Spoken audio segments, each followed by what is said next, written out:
because that might be something good for full-time that I can make money off of. Okay. Yeah. I don't know yet. We'll have to wait and see. Shit. And if that affects our schedule, then we'll make it work. I mean, when you got the call center job, we made it work. So yeah. Yeah, this is a once a week kind of thing, guys. That's why it's not affecting my schedule at all.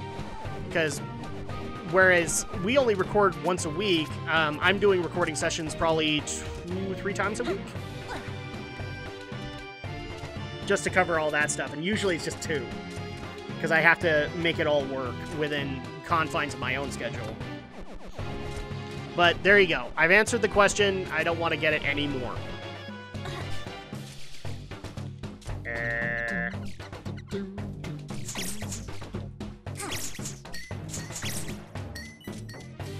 Yay! We're further. And here's our last key. I still haven't done any of my items, though. What? Oh, wait, that's right. We get them back at the end. Never mind. We just have to rescue our friends. It's like I only played this like a few weeks ago. Jeez. You're making it work, Alex. Oh, that's right. I gotta hit this. And warp zone! That's handy. It's very handy.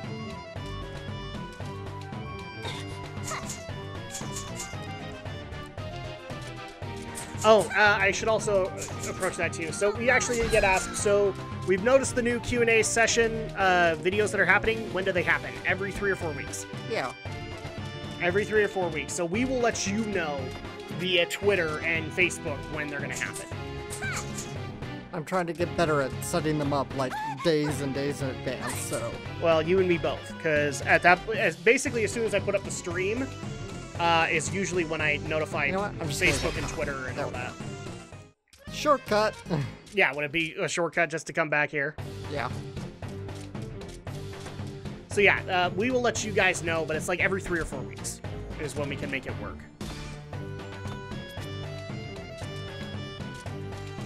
And also to the people who are asking, like, will there eventually be, like, some kind of gameplay or a live Let's Play in that one? Oh, hold on. There's still one more door I gotta open. It's really meant to just be a Q&A. So if we were to take on gameplay, and I'm not saying we are, because we need to figure out how to make that work, the only way we would do that is if we had the materials and we were okay with it that week. Sky, they caught you too? What are you doing here? I flew here to find a cure for Joe. What's your excuse? I'm here with, Fine, don't tell me. Let's just find a way out of this madhouse. And put some clothes on for crying out loud. How am I supposed to walk in these shoes? Boom, boom, boom, boom, boom, boom, boom. She does the one walk that makes her bounce even more. There you are. Well, sorry. There you are! We should be able to operate this contraption if the 4 of us work together. We're not heavy enough! No, you're not. Although Blondie here does make for an excellent ballast. Excuse me? You probably weigh as much as a lead balloon. Or 2. Can we at least try to work together? I won't work with her, but for you, sure. Me? Aren't you the brain eater? What? Not you. Her. The noise. This is why I work alone. All right, you lubbers, pull! Yes, ma'am. How are you able to pull? Gravity is the only thing working right now. It worked. Of course it did. You give up too easily. If you want to make something bend to your will, oh, then you better be prepared to break it as well. Oh. You're a scary lady. Come on, let's all rush in and pummel these imbeciles. No, we should sneak past them quietly. I want to distract them with a fan dance. Oh, that's another Star Trek reference right there. I'll take a look. Oh, Nichelle Nichols, you have apparently inspired Roddy Tops. Oh, Princess, you've arrived at last. Behold. A glittering statue of your vast magnificence. That's supposed to be me? Ah, but yes, it is your exact likeness. But lo, do my eyes deceive me? Princess, there are 4 of you. But each of you looks perfectly identical to this humongous Titanic rotund corpulent yay and bulgingly beautiful. You're just staring at the boobs, aren't you?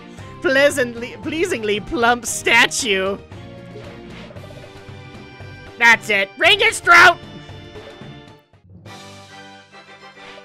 What's this? Princess! There you are. Where in the world have you been? It's been over 30 minutes. Were you at the store all that time? You silly Billy. Hold on, give me a second. I can't. People, hear me! Our princess has returned at long last! From the store! Thank you all! Truly, you have saved our people! Sorry about the mix-up. Believe me, this happens all the time. I shall return your garments, but first I'm gonna go get some glasses. And give you this golden pickaxe in honor of your great deeds. Leave us out of your adventures from now on. Wait! Wait! This is the fun part where I get an item! You got the golden pickaxe! I was hoping the princess would get a voice so I could do a derpy voice. Wow, that voice actually tickled my throat a little bit. Okay. Actually, I need to go get the cackle bat. You need to get the what? The bat. Oh, okay. So, there you go. We are coming up on an hour, so maybe I should get my updates out of the way. Alright. So the first thing I want to update on is I finally got around to playing the original Shantae on my 3DS. And right now my thoughts are, it's fun. It's very basic. It's 8-bit Shantae, so I wasn't expecting, like... I wasn't expecting rocket science here, if that makes any sense. Yeah. I'm not too far in. I kind of got lost, but I'm just kind of messing around. I'm not sure if I'm going to be able to play the one after it, which is Risky's Revenge. Just because that came out for Nintendo DS Lite. Or basically the DS that was digital only. But I'll double check and see if maybe 3DS Shop has added it. Yes, I tell you, they're all in the eShop now. I don't know if they're on the 3DS eShop? They should be. If failing that, they're definitely all on Steam. Okay. So, yeah, I haven't made too much progress in it, and I think it's just because I got lost, but, yeah, I'm having fun with it. It doesn't really... Like, as far as adding to the story, it doesn't really, because she's still the Genie Guardian, whereas in this one she isn't. So, yeah, I'm enjoying it, but there's not really a whole lot I can add to it just yet. Because, again, it's 8-bit Shantae, so there's not too much of a difference from this and from that. Aside from this is a 16-bit translation, this is 8, or the 3DS version is 8.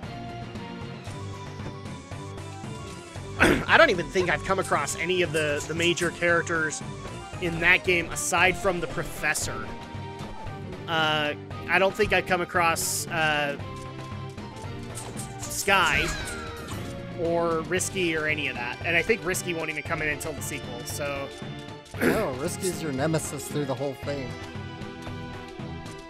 Maybe she was the enemy. I want to say like there was a different villain in the original, but I might be wrong. It could have been Risky. The problem is that you don't have like the portraits right next to the word balloons. You just have the word balloons, and so you have to keep track of it. And unfortunately, even on the 3DS, even on my 3DS XL, text is hard to read. Could have played them on Steam. Can I play the original one? Yeah, I keep telling you, they're all on Steam. I don't believe you. That's why I keep on ignoring you. So yeah, that's my thoughts on it. I like it, but I'm not too far in. As far as Gundam updates, so it's time for Drak's Anime Update! And I actually was able to get through the next Gundam in the series, which is just a movie. But it was Gundam Formula 91. Formula 91. It's actually called that, even though the Gundam in the series is called the F91. So But the US trailer is actually called a Gundam Formula 91. So, I'm also going to try and not do this as spoiler heavy as I've done before, because a lot of people are getting mad at me for doing that. So, to explain roughly what F91 is to the series, I actually thought it was like the first time they branched out and told a different story. It is not. F91 is based roughly 30 years after Char's counterattack. So it's still in the Universal Century, but it's way in the future. To give kind of a presence of time for Alex, the most recent series that went into Universal Century, which is Unicorn, is based 3 years after Char's counterattack. Okay. So this is based 30 years. And like the premise from Tomino was basically to start fresh, and that way 30 years later he didn't have to worry about, is this character still here? Is this character, or did this character have kids? So it was actually a good idea and premise.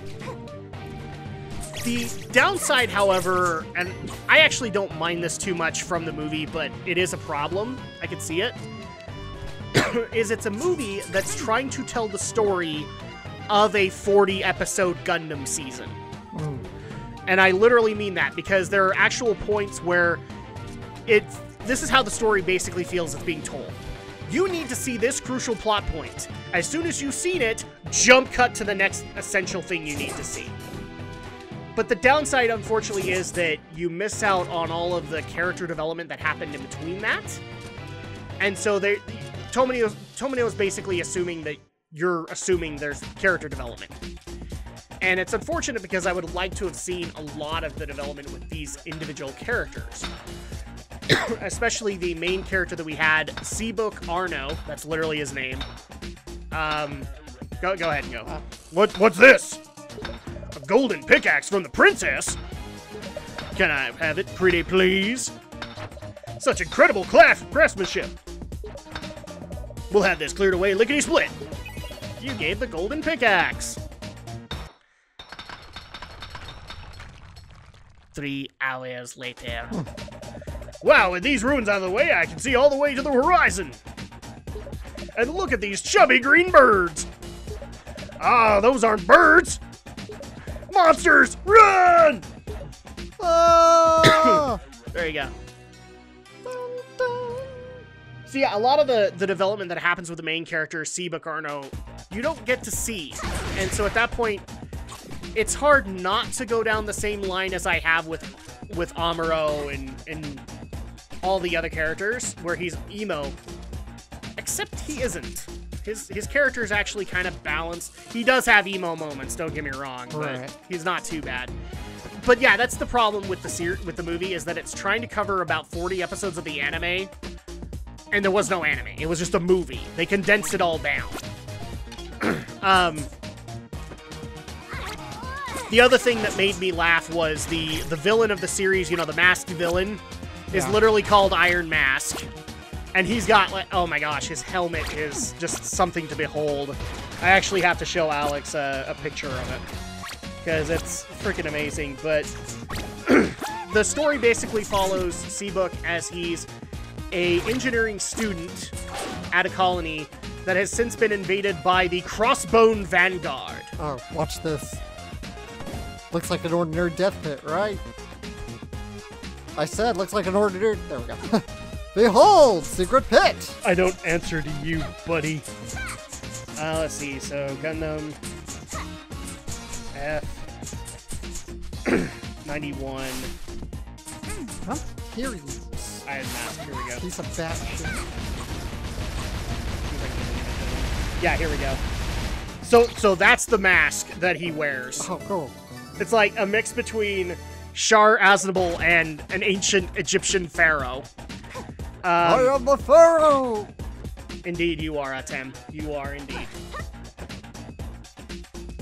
And eventually, the Crossbone Vanguard, who are supposed to be Zeon, basically what Zeon has become these days, invade the colony, and the Earth Federation enlists these kids that are with Seabook to then fight.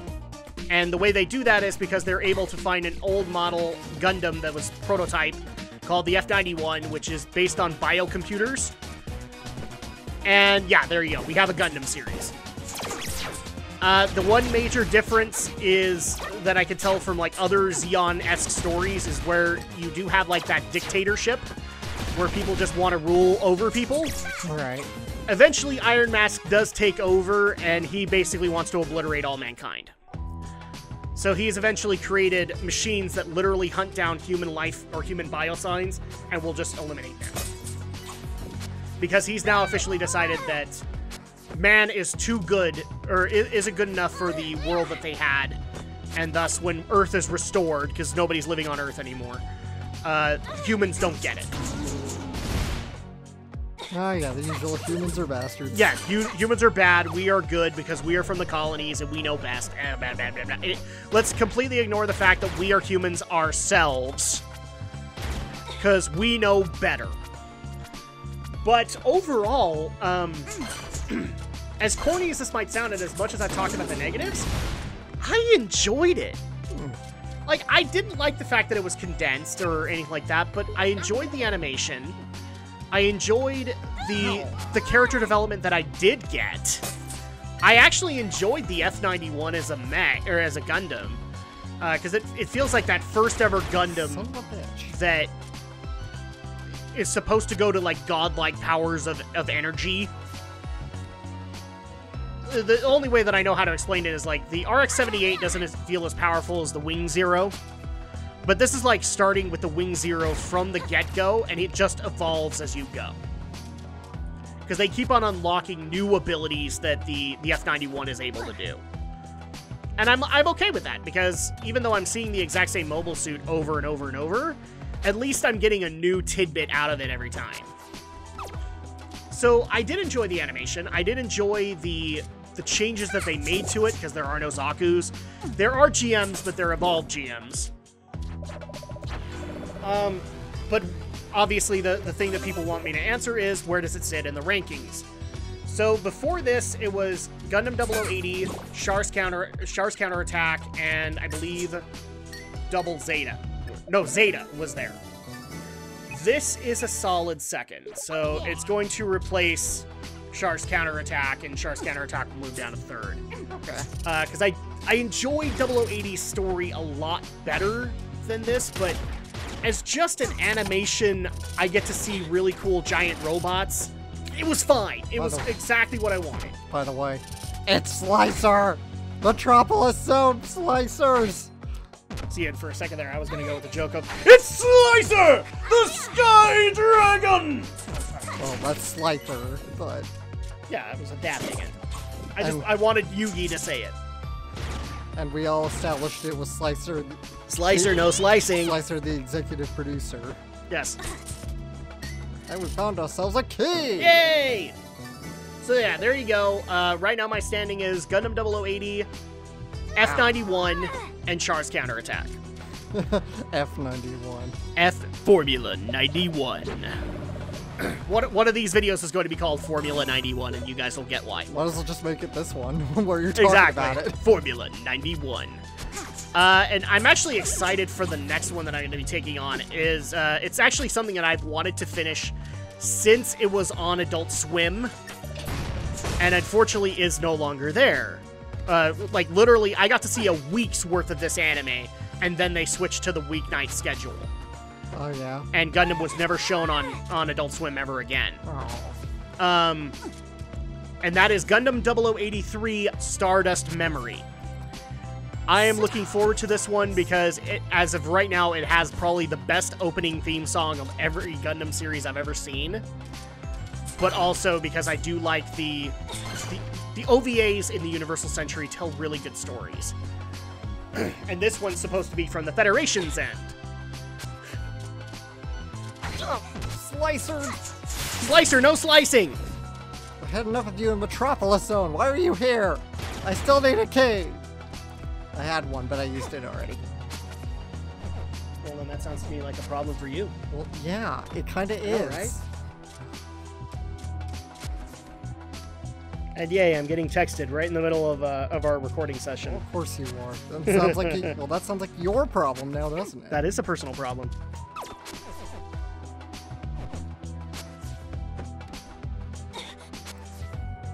There we go. What's up there? Yeah. And then I do have a little bit more of an anime update, but I already gave it in the Drak Shadow Q&A, which is I'm watching a new anime series, One Punch Man, because enough people have recommended it to me. But apparently, as I learned on the Q&A, I was taking it too seriously, and it's more of a spoof series. Which I don't know how you can do. Come on. I'm not... I was told to take it seriously. I was told, like, this is a really good, serious story. And I picked it up, I'm like, it's not. It's not. It's weird. But then you guys said, no, it's a spoof series. Okay, you know what? Now the jokes make sense. So it's not my fault. It's the person who recommended One Punch Man to me. And although if you want to go and punch the sources of the guy, I'm not going to tell you his name because you know what? We don't need to have that moment. You say we need to punch the sources with One Punch Man? So they wouldn't survive, roughly. It's funny because I just barely showed you Cell Versus. So again, Alex doesn't really watch DBZ, but you recognize the characters. Yeah. Like when you get to see them. And I've been watching a lot of DBZ Abridged recently, including the sub-series that's come in called Cell Versus, which is basically Cell taking on other anime heroes while he waits for Goku in the Cell Games arc to begin for DBZ Abridged. Okay, nice. And the one I just barely showed you was him taking on Saitama from One Punch Man. Yeah. That was actually pretty good, wasn't it? Yeah, I like that one. I especially love that. Oh, wow, who didn't see that coming? Oh, Jinx, you owe me a heat tap. Ah, you owe me 2 heat taps. And the ones I didn't even show you are even more amazing, because he does one with Yusuke and Kuwabara from Yu Yu Hakusho. Yeah, I'm gonna need to look these up, because they're actually pretty funny. They are. There's even a Cell versus Deadpool. Yeah, that happened. There's Cell versus Ken and Ryu from Street Fighter. And the one that I love the most is probably Cell versus Light Yagami from Death Note. That one's amazing. Just because it makes fun of the fact, because I'm pretty sure it released around the time we found out that Willem Dafoe had been cast as Ryuk in the movie that Netflix was doing. And so at that point, it actually does show a Willem Dafoe painted all blue to symbolize this. I'm trying to think of the ones I showed you. I showed you Cell versus Yugi. Yes. Cell versus Ash Ketchum. Yeah. Oh, yes, and also Kenshiro from Fist of the North Star. Which is actually the only one where Cell technically loses. Because again, it's Fist of the North Star, so anything he touches is going to explode. And we got the dungeon item, Risky Scimitar. While in air, press the ZL button to break through blocks. Uh-huh. A little pogo stick. She's Scrooge McDuck! Yep. This is appropriate, considering I think by the time this episode actually comes out, we'll probably be in August. And our August playthrough is going to be DuckTales Remastered. Because we're showing the way forward love this year. Yeah. Way forward. You guys are awesome. They are indeed. I just wish they could have the ability to make more original games. They make great licensed stuff, too. I'm not knocking their licensed stuff, but it's just like, they're so talented, you know? They deserve to have some more interesting properties under their belt. They do, but I actually kind of think also it's part of their design. Because in a lot of cases, it seems to me like WayForward takes on a lot of these minor projects willingly. Well, of course they do, because it's money. I'm not... yeah. But it's money, but at the same time, I know they're not shovelware, so... Yeah.